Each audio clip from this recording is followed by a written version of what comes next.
Assalamualaikum warahmatullahi wabarakatuh. Perkenalkan, nama saya Kak Agustin dengan NIM T2019-8114. Tugas ini untuk memenuhi mata kuliah Metodologi Penelitian Pendidikan Biologi.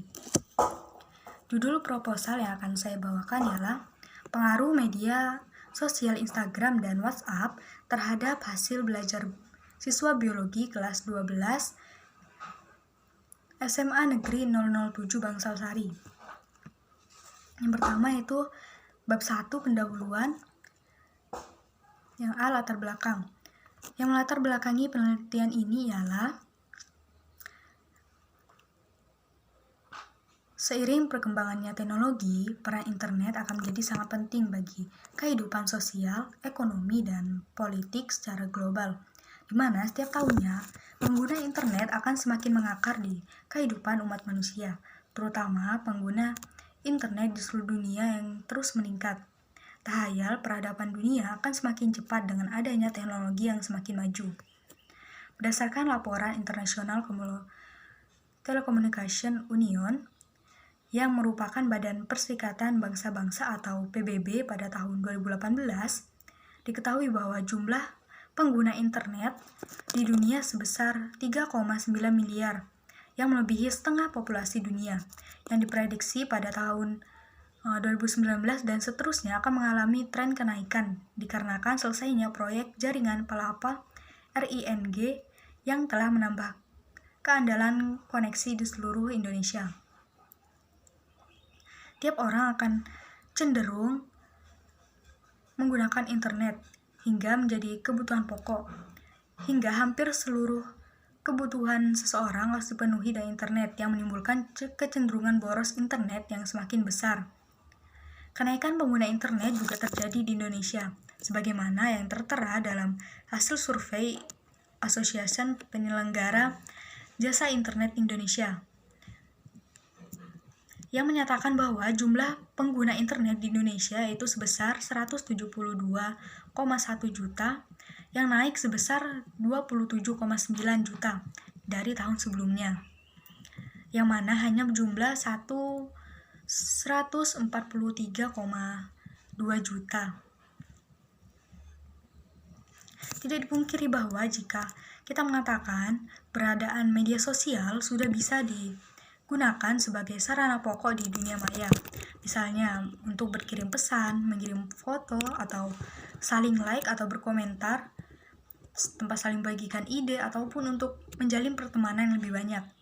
Nah, kebanyakan pengguna media sosial ini merupakan para remaja yang setingkat SMA.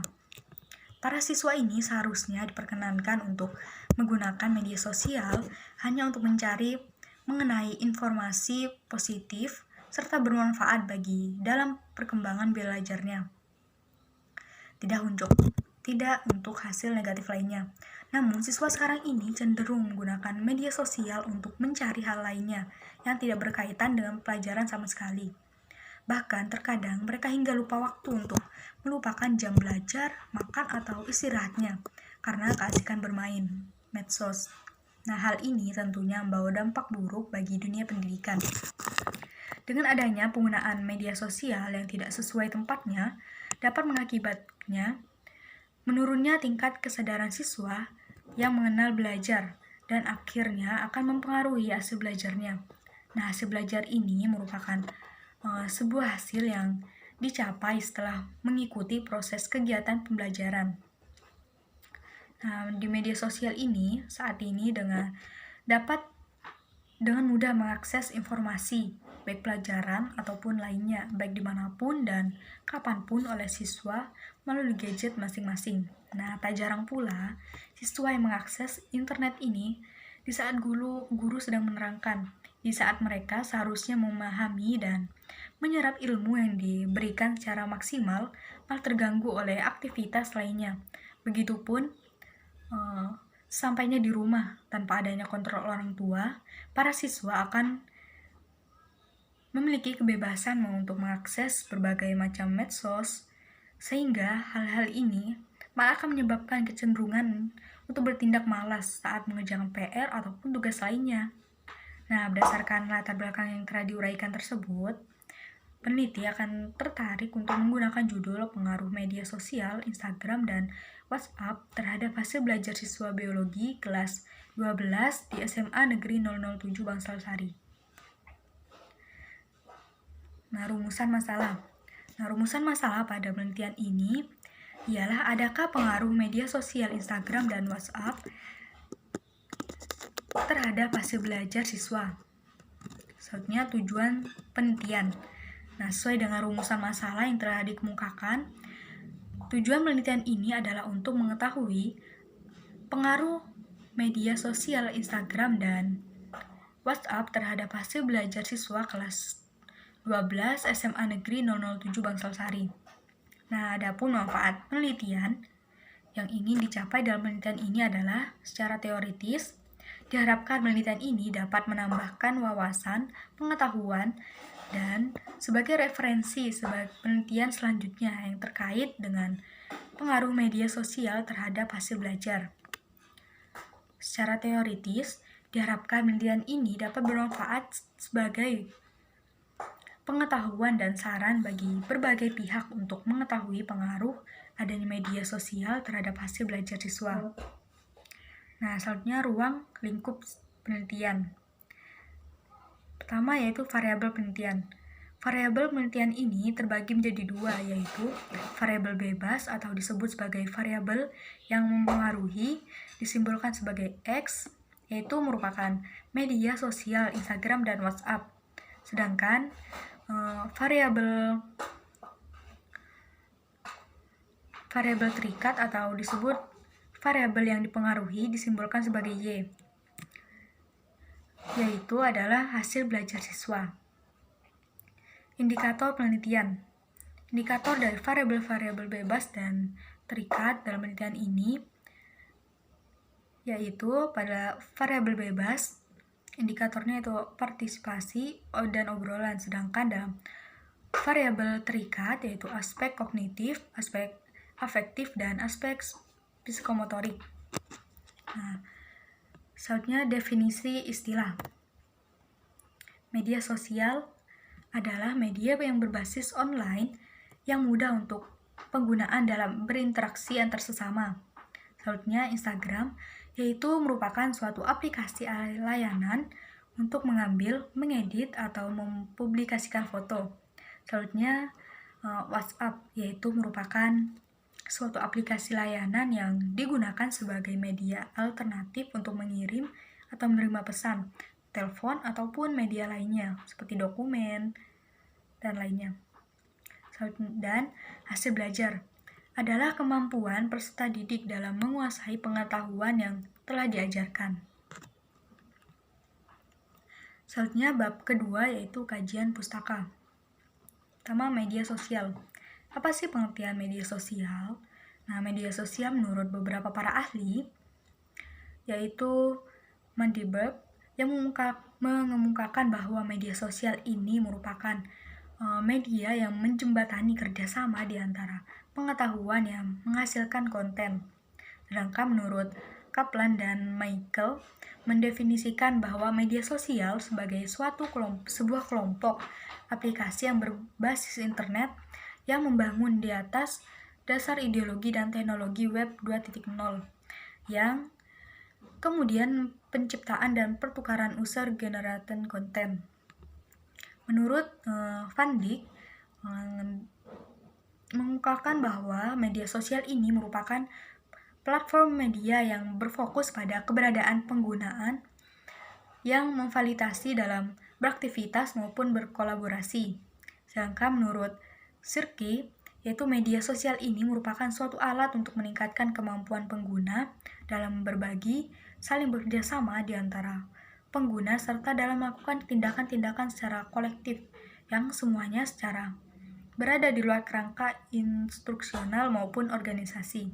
Nah, berdasarkan uraian yang telah disebutkan sebelumnya, dapat disimpulkan bahwa media sosial ini merupakan media yang berbasis internet yang digunakan untuk memudahkan para penggunanya untuk saling berinteraksi antar sesama pengguna atau berbagi, berkomunikasi, dan berpartisipasi dalam menciptakan isi seperti blog, forum, serta jaringan sosial lainnya. Contohnya media sosial ialah Instagram, WhatsApp, YouTube, Twitter, Facebook, blog, dan Messenger. Selanjutnya, aplikasi media sosial. Nah, dalam penelitian ini hanya menggunakan 2 aplikasi saja yang paling banyak digunakan oleh para pelajar, yaitu Instagram dan WhatsApp. Nah, Instagram ini merupakan aplikasi yang dipasarkan pada tanggal 6 Oktober 2010, di mana aplikasi ini termasuk sebagai media komunikasi yang paling banyak digunakan bagi para remaja saat ini. Aplikasi ini merupakan aplikasi layanan yang digunakan untuk mengambil foto, mengedit, atau mempublikasikan foto. Nah, seiring berkembangnya zaman, sekarang Instagram telah dilengkapi dengan fitur-fitur terbaru seperti filter-filter yang sangat menarik, yang menjadikan Instagram ini sangat digemari oleh para remaja di era digital. Nah, penggunaan digital ini dapat membawa dampak positif atau negatif yang tergantung terhadap penggunaannya. Nah, selanjutnya WhatsApp. WhatsApp ini merupakan aplikasi yang dioperasikan sejak tahun 2014. Nah, aplikasi ini termasuk dalam media layanan yang digunakan sebagai media alternatif untuk mengirim atau menerima pesan, telepon, dan media lain, seperti dokumen, teks, foto, video, lokasi, dan lain-lain. Nah, sekarang ini WhatsApp dapat digunakan sebagai media siswa untuk saling berkomunikasi, misalnya dalam penggunaan grup kelas di WhatsApp untuk berdiskusi. Nah, selanjutnya, dampak pengaruh media sosial. Penggunaan media sosial di Indonesia setiap tahunnya akan semakin meningkat, di mana kebanyakan pengguna media sosial ini merupakan siswa SMA, SMK, dan sederajat. Nah, tentu saja pengguna media sosial tersebut pasti memiliki dampak positif dan negatifnya, kan? Nah, sebagaimana yang telah dikemukakan oleh Anandita Puspasari yang mengungkapkan bahwa manfaat adanya media sosial untuk kegiatan belajar peserta didik yaitu 1. Penggunaan blog pribadi untuk mengunggah pekerjaan rumah atau tugas lainnya. 2. YouTube sebagai media belajar visual seperti video tutorial praktikum biologi. Nah, serta untuk berbagi ide mengenai topik tertentu yang disepakati dengan hashtag pada Twitter. Contohnya itu meminta peserta didik untuk membuat Twitter seputar lingkungan sekolah. Yang ketiga, penggunaan Twitter sebagai tempat berbagi hasil karya tulis tangan, seperti karangan pendek ataupun pantun dan puisi. Yang keempat, berkreasi membuat kalimat dari kata tertentu atau sinonimnya di Twitter. Kelima, memudahkan pengiriman tugas melalui email. Keenam, menjawab pertanyaan dari peserta didik seputar pelajaran di luar jam belajar. Ketujuh, memudahkan peserta didik dalam menyelesaikan tugas dari guru. Dan 8, menambah wawasan terhadap peserta didik, yaitu mencari informasi terkini. Nah, adapun dampak negatif atau kerugian dari penggunaan media sosial bagi para pelajar menurut Aida Rismana, yaitu 1. Banyaknya kasus kriminal. 2. Menyita waktu belajar para peserta didik. Yang ketiga, mengadiksi atau para pelajar untuk selalu online. Nomor keempat, kurangnya kepedulian para pelajar terhadap lingkungan. Kelima, radiasi layar komputer yang merusak mata para pelajar. Keenam, transparansinya data pribadi. Dan ketujuh, menimbulkan rasa malas baik saat mandi, makan, belajar, atau sebagainya. Nah, hasil belajar. Pengertian dari hasil belajar menurut beberapa para ahli ialah, menurut Hamalik, hasil belajar dikatakan sebagai terjadinya suatu perubahan tingkah laku pada diri seseorang yang dapat diamati dan diukur dalam bentuk pengetahuan, sikap, dan keterampilan. Sedangkan menurut Mulyasa, Hasil belajar merupakan pencapaian prestasi peserta didik yang secara menyeluruh menjadi indikator kompetensi dasar pada tingkat perubahan yang tingkah laku yang bersangkutan. Sedangkan menurut Winarno Surahman mengemukakan bahwa hasil belajar merupakan penguasaan dari taraf stabilitas dalam sejumlah pengetahuan tertentu. Nah, berdasarkan penelitian-penelitian tersebut dapat disimpulkan bahwa hasil belajar dapat dikatakan sebagai hasil pengetahuan yang diperoleh peserta didik dari proses belajar mengajar. Selain itu, hasil belajar ini dapat dijadikan sebagai acuan ke tercapaian kompetensi dasar. Nah, selanjutnya faktor-faktor yang mempengaruhi hasil belajar. Tingkat keberhasilan hasil belajar dapat dipengaruhi oleh beberapa faktor, di mana faktor-faktor tersebut akan saling berkaitan, seperti kurangnya kompetensi, pengetahuan, atau kemampuan pendidik, rendahnya tingkat pendapatan orang tua, ataupun kurangnya minat peserta didik. Selain itu,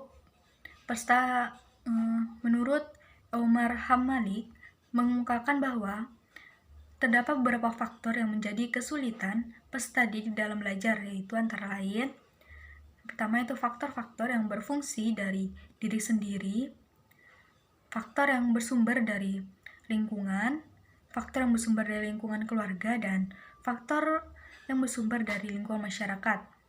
Soalnya tipe-tipe hasil belajar. Hasil belajar adalah suatu kompetensi yang harus dilalui oleh peserta didik setelah terjadinya proses belajar mengajar. Adapun tipe-tipe dari hasil belajar diantaranya itu ranah kognitif, yang mencangkup segala kegiatan mental atau otak, atau dapat dikatakan bahwa dalam ranah ini berkaitan dengan intelektual yang meliputi 6 aspek, yakni pengetahuan, pemahaman, pengaplikasian, menganalisis, sintesis, dan evaluasi. Selanjutnya ranah afektif, yang merupakan tingkah laku atau moral dan penilaian perasaan peserta didik. Nah, hasil belajar di ranah afektif ini dapat dilihat melalui penilaian observasi. Contohnya saat peserta didik termotivasi belajar, memperhatikan pelajaran di kelas, disiplin, menghargai guru dan teman, menerima pendapat orang lain, dan biasa belajar. Selanjutnya ranah psikomotorik, yang berkenaan dengan keterampilan atau skill peserta didik. Hasil belajar berupa suatu keterampilan dan kemampuan dalam bertindak, misalnya gerak refleks tubuh saat bermain bola, bulu tangkis, atau lainnya gerak. Nah, selanjutnya itu penelitian terdahulu. Nah, penelitian ini merupakan penjabaran yang memuat uraian secara sistematis mengenai hasil penelitian terdahulu yang berkaitan dengan persoalan yang akan dikaji. Nah, adapun penelitian yang cukup relevan dengan penelitian yang akan dilakukan ialah berdasarkan penelitian yang mengutip penelitian yang dilakukan oleh Esto Elisius, Maimunah Daud, dan Ilyas tentang pengaruh penggunaan media sosial terhadap prestasi peserta didik jurusan IPA di SMAN 1 Talibura. Penelitian ini merupakan penelitian jenis kuantitatif korelasi. Nah, di mana penggunaan teknik pengumpulan data yang digunakan yaitu kuesioner, wawancara, dan dokumentasi. Sedangkan analisis data menggunakan uji regresi sederhana. Nah, hasil penelitian menunjukkan bahwa ada pengaruh yang signifikan dalam penggunaan media sosial terhadap prestasi belajar peserta didik. Nah, persamaan penelitian terdahulu dengan penelitian yang akan dilakukan yaitu pada jenis penelitiannya, yaitu sama-sama penelitian kuantitatif. Sedangkan perbedaannya yaitu pada penelitian pendahulu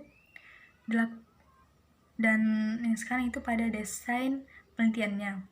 Nah, selanjutnya pada penelitian yang ditulis oleh Anissa dan Ernawati tentang pengaruh media sosial terhadap hasil belajar biologi siswa SMA negeri di Kota Makassar. Nah, penelitian ini menggunakan jenis penelitian kuantitatif ex post facto, di mana hasil penelitian menunjukkan bahwa pengaruh media sosial terhadap hasil belajar mahasiswa berada pada kategori rendah. Nah, persamaan penelitian terdahulu dengan penelitian yang akan dilakukan yaitu pada penelitian kualitatif, jenis penelitiannya yaitu sama-sama kuantitatif ex post facto yang bersifat korelasi, dan desain penelitiannya.